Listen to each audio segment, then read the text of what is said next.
नमस्कार दोस्तों, स्वागत है आपका एक बार फिर से हमारे यूट्यूब चैनल यूड्यूमनी क्लासेस पर।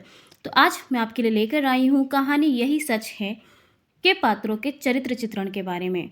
तो जैसा कि मैंने आपको बताया था पहले भी कि यह कहानी लिखी थी मनु भंडारी ने। ठीक है, तो आज हम इस कहानी के जो पात्र हैं उनके चरित्र चित्रण के बारे में पढ़ेंगे। ठीक है, कि उन पात्रों का चरित्र चित्रण कैसा है उसका अध्ययन हम करेंगे। तो सबसे पहले एक बार बात कर लेते हैं इस कहानी के सारांश की, जो कि हमने पहले पार्ट में भी पढ़ा था। तो यह सच है कहानी आज़ादी के बाद लिखी गई एक ऐसी प्रेम कहानी है जो अपने कथ्य और शिल्प में हमेशा से नई और अनूठी रही है। यह स्वतंत्र भारत में स्वतंत्रता के एहसास से भरी दीपा नाम की युवती की अंतद्वंद पूर्ण आत्मकथा सी है, जो अलग अलग शहरों में रहने वाले युवक संजय और निशीथ से प्रेम करती है। कहानी में निशीथ का प्रेम उसका अतीत है और संजय का प्रेम उसका वर्तमान। किंतु नौकरी के लिए इंटरव्यू देने के लिए जब वह कानपुर से कलकत्ता जाती है, तब निशीथ से भेंट होने पर उसका अतीत जाग उठता है और वह अनुभव करने लगती है कि निशीथ के मन में अभी भी उसके लिए प्रेम है। दीपा पुनः निशीथ को प्रेम की दृष्टि से देखने लगती है और उसे लगता है कि उसका और निशीथ का प्रेम ही सच है। कानपुर में उसे संजय का प्रेम और कलकत्ता में निशीथ का प्रेम उसे इस तरह सच लगता है कि वह समझ ही नहीं पाती कि वास्तविकता आखिर है क्या, सच क्या है। इसलिए वह एक आसान तर्क का शिकार हो जाती है कि जब जहाँ वह जिसके साथ होती है वही उसका और उसके प्रेम का सच उसे लगने लगता है। सच की यह व्याख्या आधुनिक जीवन दृष्टि की देन है।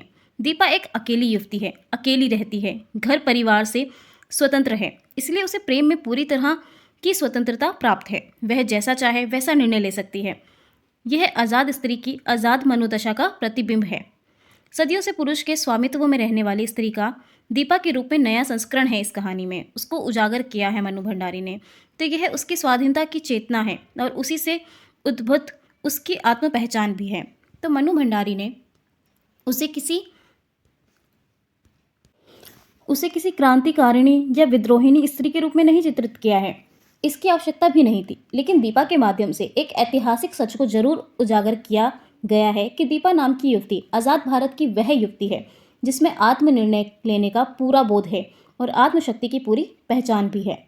तो इस कहानी की जो प्रेम संवेदना है वो इस अर्थ में बहुत ही ज़्यादा आधुनिक और अर्थपूर्ण है कि इसमें प्रेम का ना तो आदर्शवादी रूप दिखाया गया है, ना ही उन्मादी या उच्चक्रंक रूप दिखाया गया है। इसकी एक खूबी यह भी है कि यह हर तरह से संयंत्र है।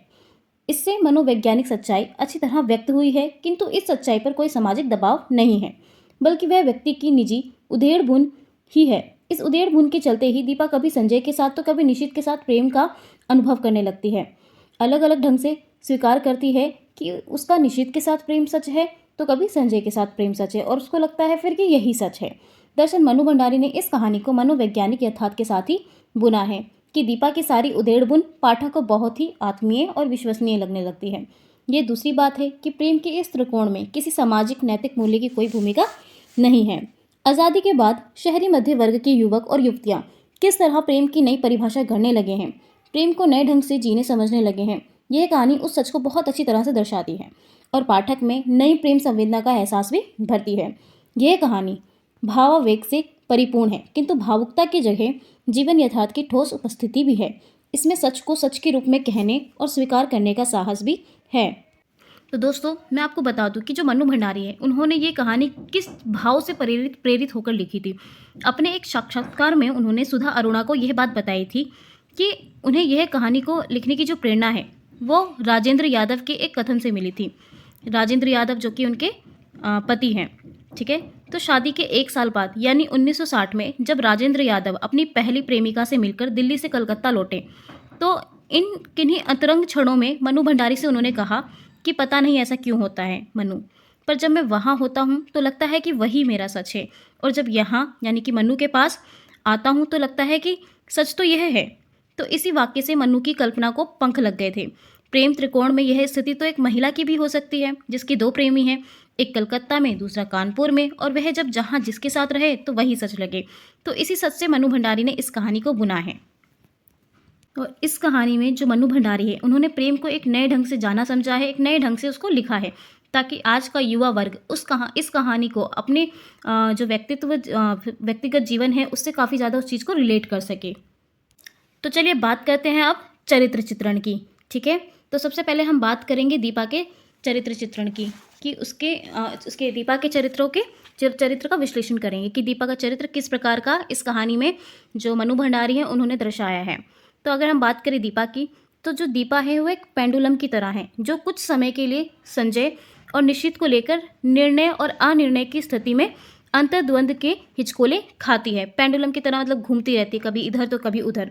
दूसरा ये कि जो दीपा है वो आधुनिक स्त्री है और आत्मनिर्भर है, ठीक है, जो अपना निर्णय खुद ले सकती है, स्वतंत्र है, ठीक है, अपना निर्णय लेने में वो सक्षम है। प्रेम में घुट घुट कर मरने की बजाय वो यथार्थ को स्वीकारती है, मतलब वो उन नायिकाओं में से नहीं है जो प्रेम में घुट घुट कर जीती हैं या अपनी जान दे देती हैं, है ना, या एक ही प्रेमी के पीछे अपना पूरा जीवन लुटा देती है। नहीं, वो आज की महिला है जो किसी एक के पीछे नहीं मरती, एक के पीछे नहीं जाती, बल्कि जीवन में आगे बढ़ने पर पूरा विश्वास करती है ना। और संजय के प्रति इसका जो प्रेम है वो कृतज्ञता का है, नैतिकता अनिकता के द्वंद्व में ये नहीं फंसती, वर्तमान का सच जीती है कि जो वर्तमान में चल रहा है वही सच है, बाकी सब झूठ है, बाकी सब अतीत है, उसको ये चीज़ लगती है। लेकिन जो दीपा है, निशित के प्रति इसका जो प्रेम है वो सहज स्वाभाविक प्रेम है। किन्हीं धोखों और व्यवहारों के कारण ही बस वो निशित से थोड़ी क्षुब्ध रहती है, उसके व्यवहार के कारण, क्योंकि जो निशित है उसका जो व्यवहार है दीपा के प्रति वो पूरा उदासीनता से भरा हुआ है ना। अगर वो भी इसी की तरह उसे चाहने लगे, कुछ करने लगे, तो हो सकता है कि दीपा उसके प्रति ही अपने कदम बढ़ा ले आगे। तो दीपा का जो प्रेम है वो भावनात्मक ना होकर यथार्थ केंद्रित और यथार्थ आश्रित है, यानी कि उसका जो प्रेम है वो यथार्थ के ऊपर ही आश्रित है ना, एक यथार्थवादी प्रेम है उसका, कह सकते हैं हम।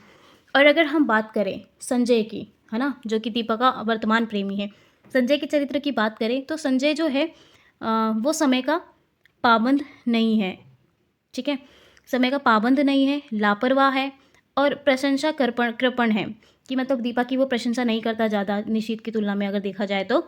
और लेकिन प्रेम जताने में वो बहुत ज़्यादा उत्साही है, मतलब प्रेम जताने का तरीका इसे बहुत अच्छी तरीके से आता है ना। जैसे कि हम कहानी में देखेंगे कि वो उसके लिए, दीपा के लिए रजनीगंधा के फूल लेकर आता है, तो कभी उसको मतलब उसको चूम भी लेता है ना, उसकी तारीफ़ें मतलब इतनी नहीं करता। और सकारात्मक सोच का व्यक्ति है ये जो संजय है, वो सकारात्मक सोच का युवक है, कुंठा रहित है, मतलब इसके अंदर मन में कोई वैसा छल कपट नहीं है, कोई कुंठा नहीं है ना। और प्रेम में उद्रत है, यानी कि प्रेम में डूबा रहता है एक तरह से।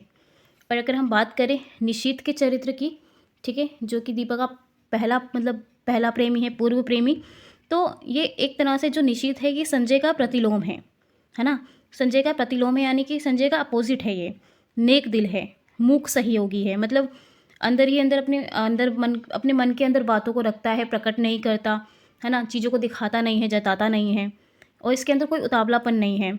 और प्रेम में ये संयत है बहुत ज़्यादा, समय का बहुत पाबंद है, और प्रशंसा कृपण भी है, लापरवाह नहीं करता। दीपा की प्रशंसा भी इसने की थी, जब दीपा नीली साड़ी पहनकर आती है तो कहता है कि हाँ तुम बहुत अच्छी लग रही हो इसमें, है ना, और बहुत ही ज़्यादा ये सहयोग करता है ना, बहुत हेल्पफुल है ये। तो ये जो है इस कहानी के, यही सच है कहानी के चरित्रों, जो मुख्य चरित्र हैं दीपा, संजय, निशित, उनका चरित्र चित्रण है। आशा करती हूँ दोस्तों आपको ये वीडियो पसंद आई होगी। Thank you.